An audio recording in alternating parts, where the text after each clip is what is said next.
So just a little housekeeping before we start. We're just going to do similar to we did last time. If anybody has a question, at the end of each slide, I will leave a little time. If we get a lot of questions, I might tell everybody, let's take a break and save it to the end.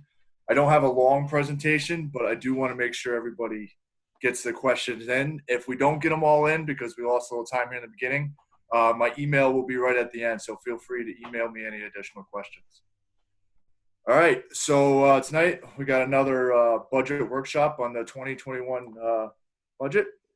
My name is Jesse Bohm. I'm the business administrator at Hudson.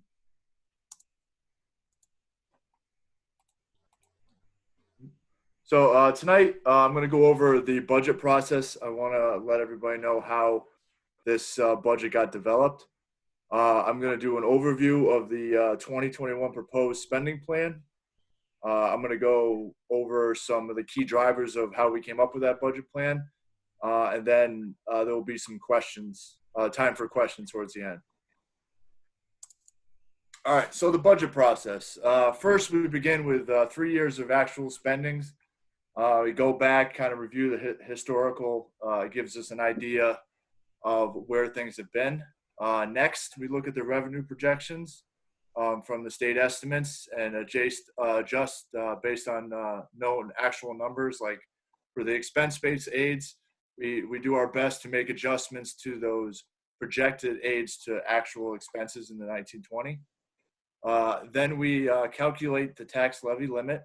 Number 4, we adjust the budget model for known increases like contractual benefits and debt. And then we review implications from the previous year's budget. Like if we saw something that didn't work and some adjustments we need to make, this is the time we usually do it. I meet with all the district leaders to review what they like to see for the coming year. And then I review and make adjustments based on the board's recommendations. You have any questions on the budget process? Good, Leslie?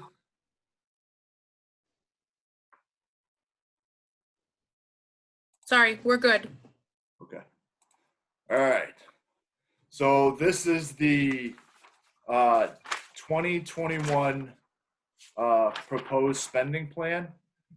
So what do I have here on the left-hand side?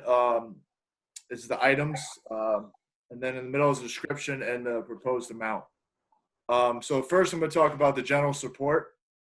So what's in the general support is the Board of Education expense, the district central administration expense, business administration, finance, human resources, legal services, and BOCES support. So this year we propose a $1,274,480.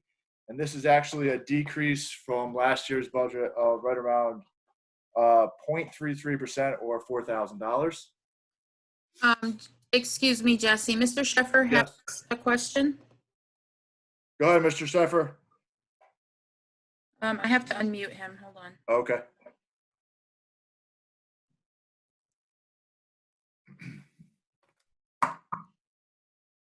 Go ahead, Mr. Sheffer. How can I help you?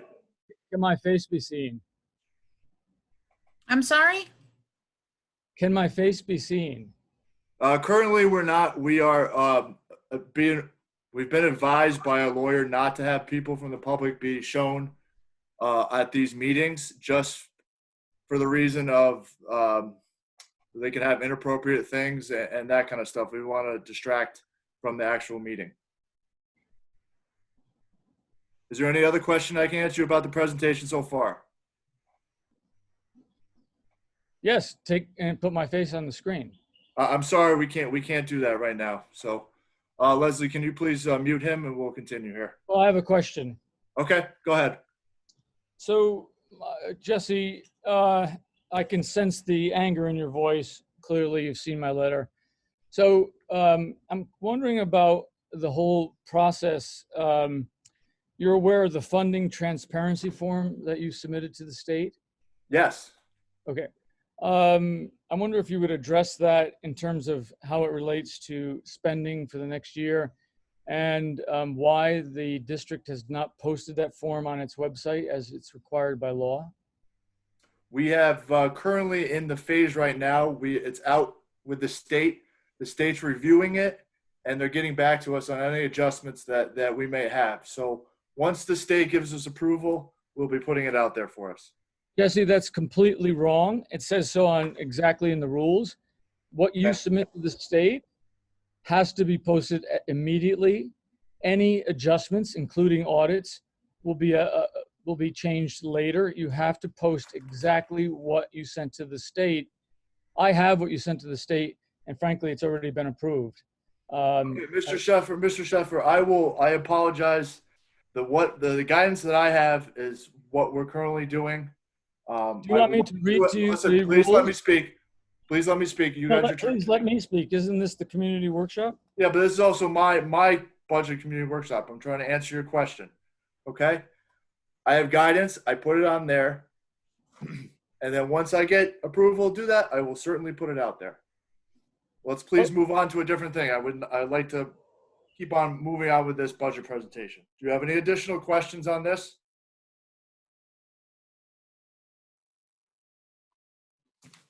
Okay, let's move on to operations. So operations, we have under that, it's operation of plant, maintenance of plant, and insurance. So our proposed budget is $3,392,042. That is actually a decrease of 269,415, or 7.36%. We found some areas in here where, due to our revenues being lower than expected, that we saw some areas in here where we could make some deductions. So moving on to teaching and regular school. So this is the expense for principals, teachers, support personnel, professional development, textbooks, supplies, equipments, and BOCES support. That was $15,086,890. That was actually an increase of 3.04% from last year's. Last year's amount was $14,641,489. Next one down is special ed, tech, guidance, library, health, and extracurricular. So this is programs and staff for students with disabilities. BOCES, occupational educational programming, regular educational summer program, school library, instructional technology, guidance services, health services, co-curricular activities, interscholastic, and athletic programs. We propose $11,495,150, and that is a $1.3 million increase from last year's budget. And that was a lot to do with special ed and the services that we provide there. And I'll go into a little bit more detail in next slide. Transportation is transportation service for all students who reside in the district.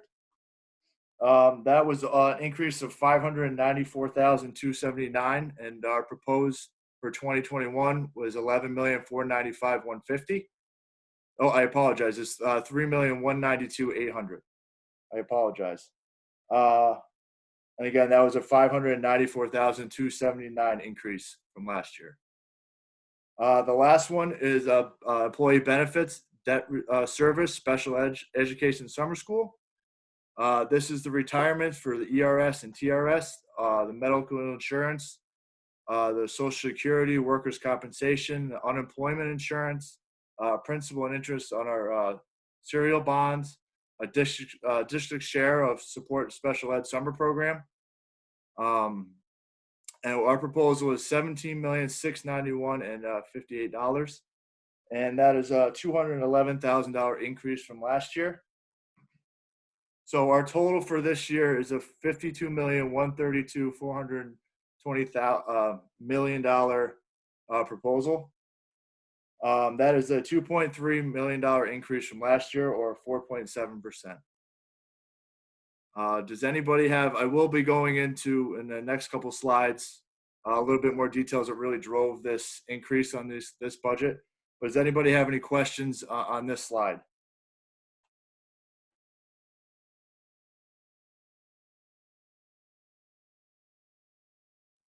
I have no questions, Jesse. All right, thanks, Leslie.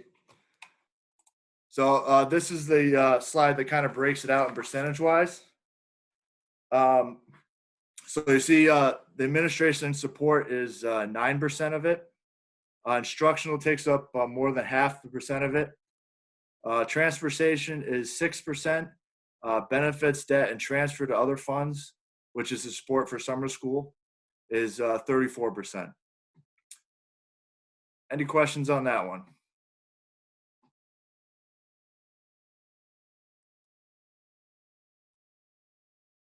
Jesse, there is a question in the chat from Sage. She was asking why transportation went up so much. I'm going to go in a little bit more detail on the next slide on the transportation one. Any other questions on?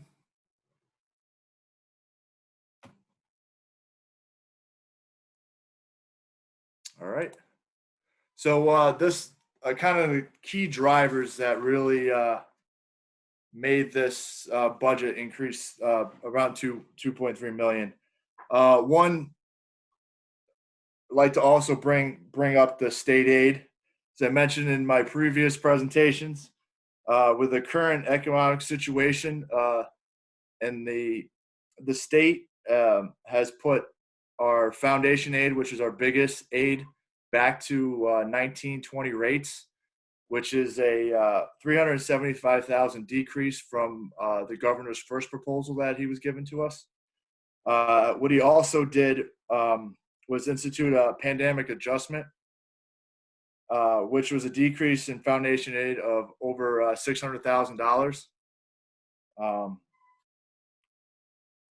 Next one, the benefits cost. The benefits increased by over $350,000. This was mostly caused by a 7% increase to our health insurance premiums. Special education and related services was also a very large driving force. Special ed went up by $660,000. This is due to increased costs of related services for special needs students. The special education is always a tough one to budget for. There is no reserve allocated for that amount. So we could have a special ed student come in and cost well over $100,000. So you have to budget that area very cautiously. And finally, the last big driving force here was transportation cost. The transportation cost increased about $550,000. This number may be able to be adjusted once we get a little bit more information. We're still waiting for information from the state. The state gives us the number of how much our contractual obligations from previous year could increase, and we don't get that until May. So with the budget being pushed back, the vote being pushed back to June, this gives us the ability to kind of adjust that number to a little bit more actual. But the main reason why this went up, we have a lot of special ed runs. We got an increase in special ed runs from this year to last year, which drove up a lot of the cost. Any questions on the key drivers in this budget here?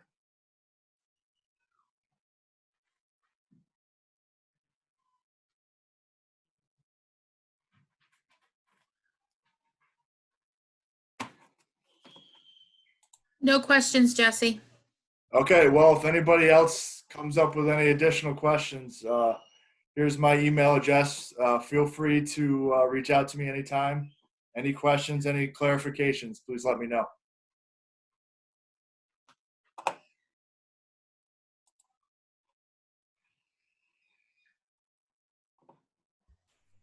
Okay, and if everybody would go to the board meeting link, if there's no other questions.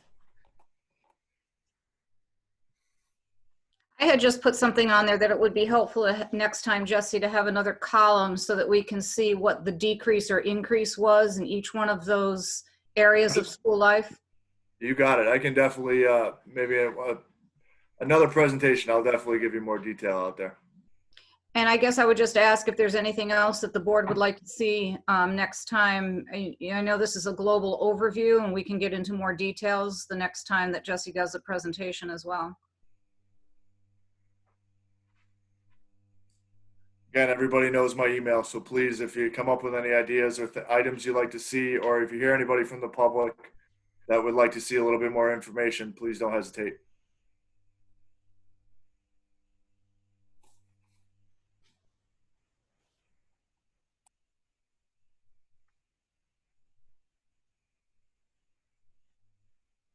So there is a question there from Sage. She'd like to see more projections on impact of decreased funding from the state, federal after the COVID-19.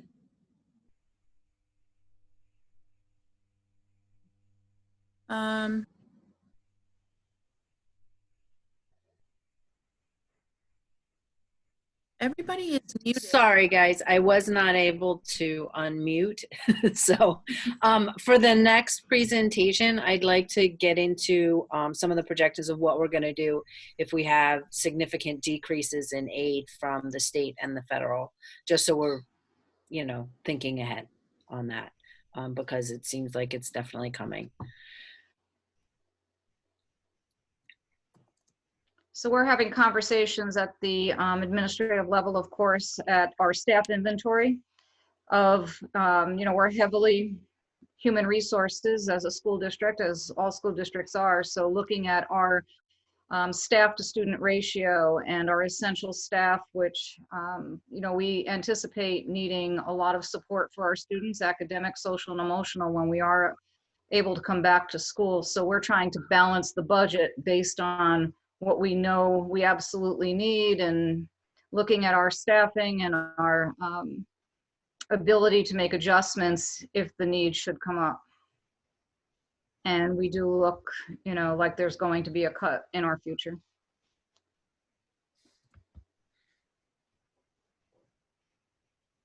Mr. Sheffer has questions, however, he's not specifying what the questions are.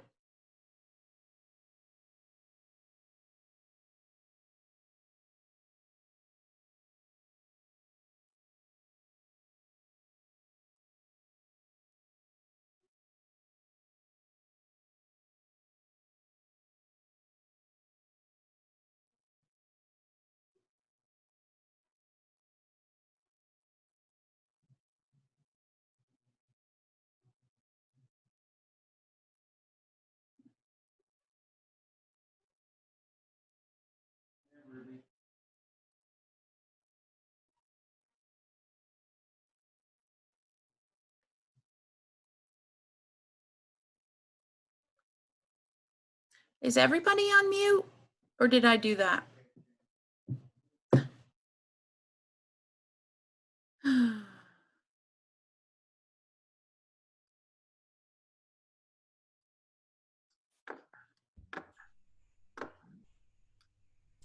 So thank everybody for your patience. You know, this is a very new format for us. We like being in person and we're used to having meetings where we are interacting face to face. This is very difficult to navigate. I think we are doing the best we can, but there's definitely some bugs that we need to work out. So I was muted, but I do feel that we started 10 minutes late this evening, waiting to get started with the budget process tonight. So I think we should allow for a couple of more questions and the rest can be emailed in for answers at another time.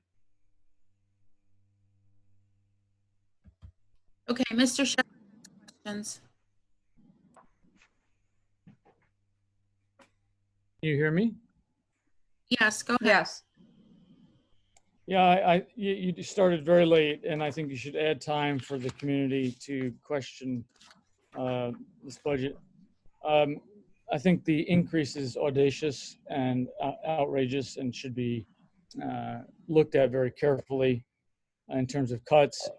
I don't think that nearly $53 million budget is appropriate for what's happening in that district.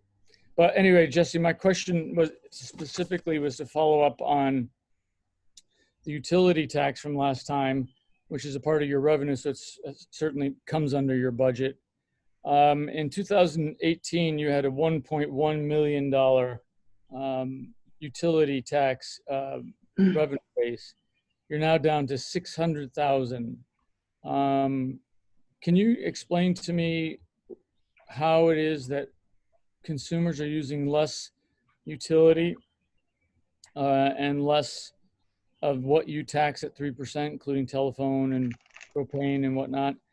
I'm just curious as to why it's now it was 1.1 in 2018 and now it's $600,000. So I did do some research for you on that, and so 18-19 was 655,000. 17-18 was $1 million, like you said.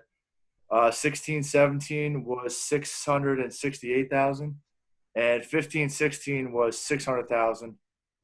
So based on historical and kind of budgeting on the safer side with revenue, I felt like, and not knowing a ton of information on what could happen with this pandemic adjustment, this pandemic, I felt that the 600 was a sufficient amount. Jesse, does the sales and use tax include everything, including telephone? I can look into that for you. I don't know at this time. I'm wondering if in Auburn in January this year, the school district the board proposed it, and 3 days later, after there were stones thrown at the building, they decided not to do this. I'm wondering if it might not be a good idea to put the utility tax on the ballot this year, to ask the people. And I'll tell you why specifically. I have foiled the state government. The city of Hudson, the school district, has never filed the appropriate papers to implement a utility tax.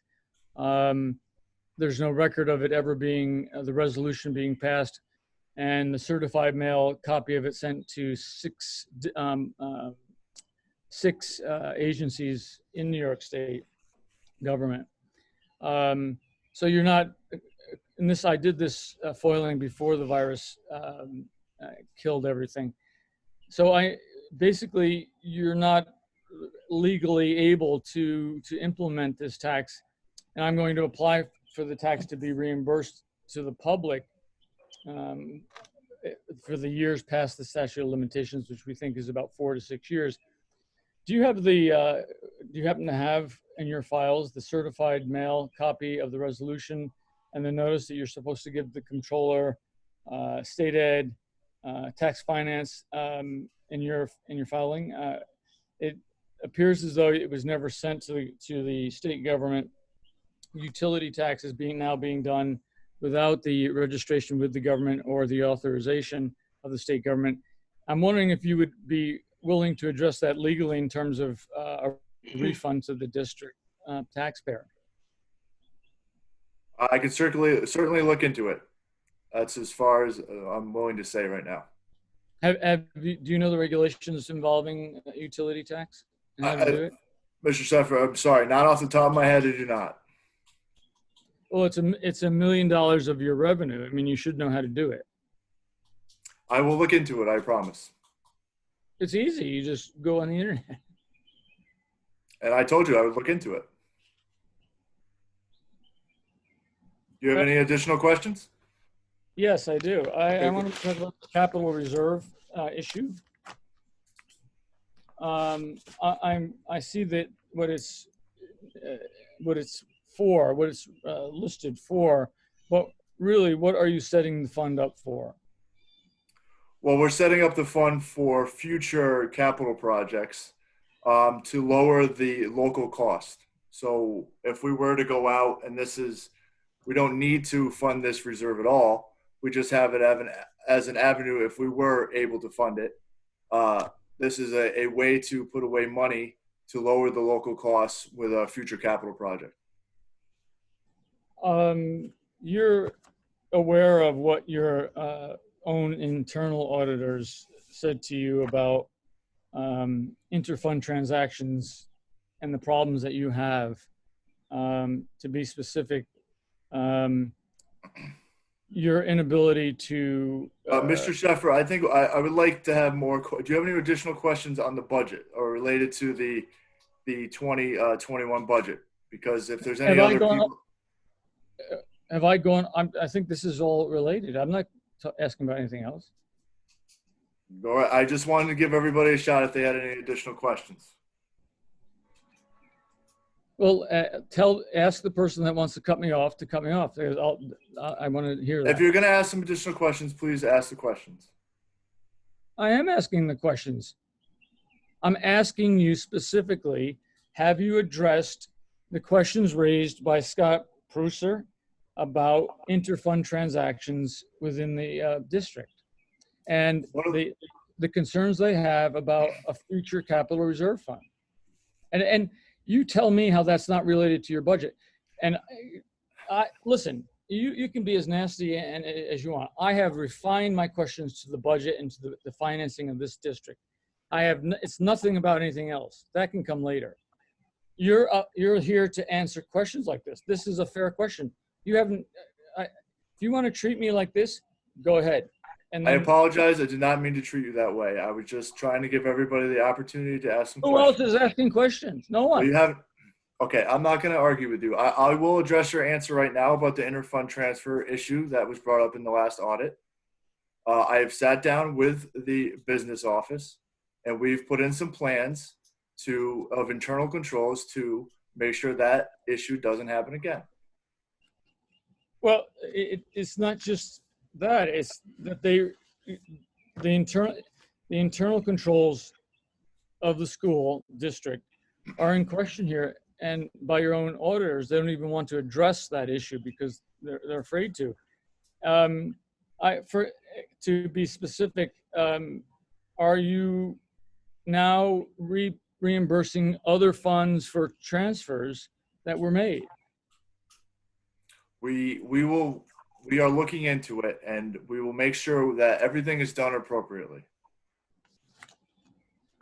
Well, you seem like a very nice guy, and I assume it'll be done appropriately, but the questions were raised by your own auditors, not by me. So I think it's a fair question. Yeah, and we will be submitting a corrective action plan at the end of April. Okay, so in terms of the audit, the state audit that you're going through, I was wondering if you were aware that the controller does state audits in the interest of the taxpayer. Is that your understanding? Because that's their primary goal. Of course. So in terms of the audit that you're going through, and I've spoken to State Ed about it and others, will you be informing the public before voting for board members and the budget about exactly what they have questions about? So unfortunately, we won't be able to do that because of one, but there will be a public announcement when they're done with their findings and their recommendations. Right, and that's correct. That's the right way to go about it. But the question is, it is public information that you're being audited. Will you be telling the public that you are under a state audit, state controller audit, before the board and budget vote? That is public information. I mean, fact, yes, you're correct. State audits are a routine. Yes, we were beginning an audit before we closed our schools for the pandemic. They did a probe of many different operations in our business office and have decided that they are going to narrow their audit to our IT department. So it will be purely on the IT department, and that is what the state has decided after doing a probe of many different functions of the business office. No other issues were found, no other concerns after doing that probe, and they felt that their time would be best spent in the district doing a probe of our IT department solely. Thank you. You're welcome.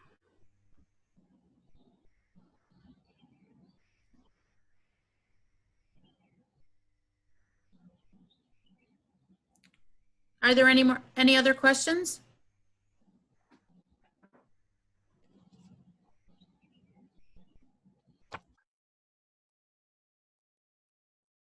Okay.